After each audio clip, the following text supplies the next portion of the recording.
కి ఉద్యమ అభినందనలు. మిత్రులారా, మన దేశమే లౌకిక ప్రజాస్వామిక దేశం. ప్రజాస్వామ్యం అంటే మాట్లాడే స్వేచ్ఛ ఉండాలి, ప్రశ్నించే స్వేచ్ఛ ఉండాలి, అవసరమైతే ఎదురు తిరిగే స్వేచ్ఛ కూడా ఉండాలి. అది మనము మన రాజ్యాంగంలో కూడా పొందుపరుచుకున్నటువంటి పరిస్థితి ఉన్నది. మరి ఈ విషయంలో రాజ్యాంగ ఉల్లంఘన ఇక్కడ ప్రొఫెసర్ నాగేశ్వర్ సార్ ఎక్కడ కూడా తప్పలేదు. ఆ ఉల్లంఘన జరగలేదు ఇక్కడ. తన మాటల్లో ఇన్నేళ్ళు, 1 సంవత్సరం కాదు, గత 40 సంవత్సరాల సారు విశ్లేషణ 40 years, 40 సంవత్సరాలుగా తను ఒక రాజకీయ విశ్లేషకులుగా చాలా స్పష్టమైనటువంటి అవగాహనతోటి తను మాట్లాడేటువంటి తీరు అందరినీ కూడా ఆకట్టుకుంటుంది. మరి వాళ్ళ కొత్తగా మిమ్మల్ని ఎందుకు ఆకట్టుకోలేకపోయింది అంటే, ఒక ఫ్రస్ట్రేషన్, మీ దగ్గర సమాధానం లేదు కనుక ఆ ఫ్రస్ట్రేషన్లో నాగేశ్వర్ సార్ పైన చేస్తున్నటువంటి దాడి అని చాలా స్పష్టంగా అనుకోవచ్చు. ఒకప్పుడు అంటే మలిదశ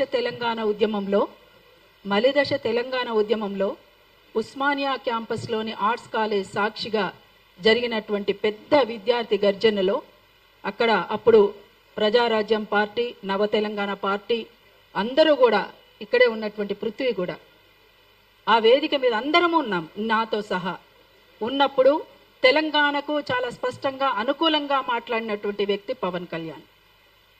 మరి ఇవాళ తెలంగాణ ప్రజల పట్ల ఏమన్నా ప్రేమ తగ్గిందా అంటే, పార్టీలు వేరైనంత మాత్రాన ప్రజల పట్ల మమకారం తగ్గుతుందా అంటే, అక్కడి ప్రజలు వేరు, ఇక్కడి ప్రజలు వేరా? ప్రజలు ఎక్కడున్నా ప్రజలే, పెట్టుబడిదారులు ఎక్కడున్నా పెట్టుబడిదారులే.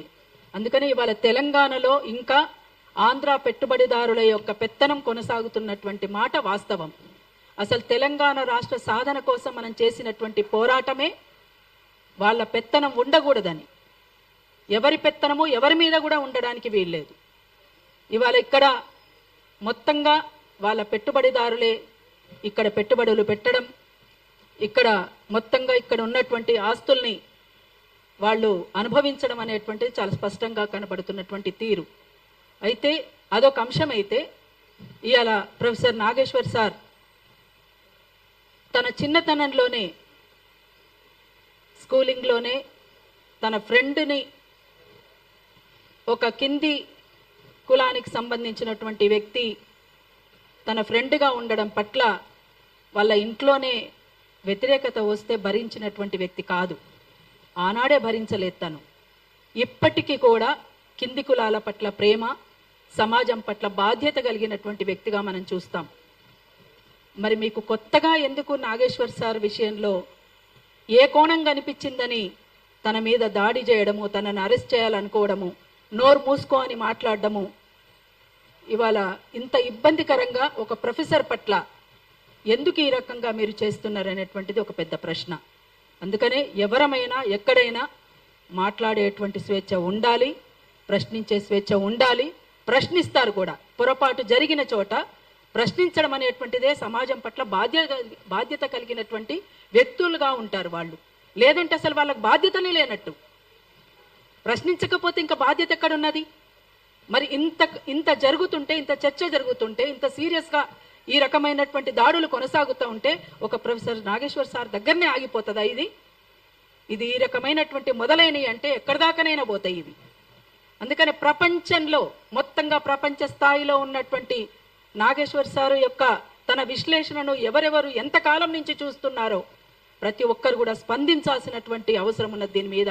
అట్లనే తెలంగాణలోని ప్రభుత్వం కూడా స్పందించాలి, అన్ని రాజకీయ పార్టీలు కూడా స్పందించాలి, ఇంకా పౌర సమాజం కూడా స్పందించాలని చెప్పేసి అరుణోదయ సాంస్కృతిక సమాఖ్య ద్వారా ఈరోజు ప్రొఫెసర్ నాగేశ్వర్ సార్ పైన జరుగుతున్నటువంటి దాడిని చాలా తీవ్రంగా కూడా ఖండిస్తున్నామని చెప్పి కూడా తెలియజేస్తా ఉన్నాం. Thank you.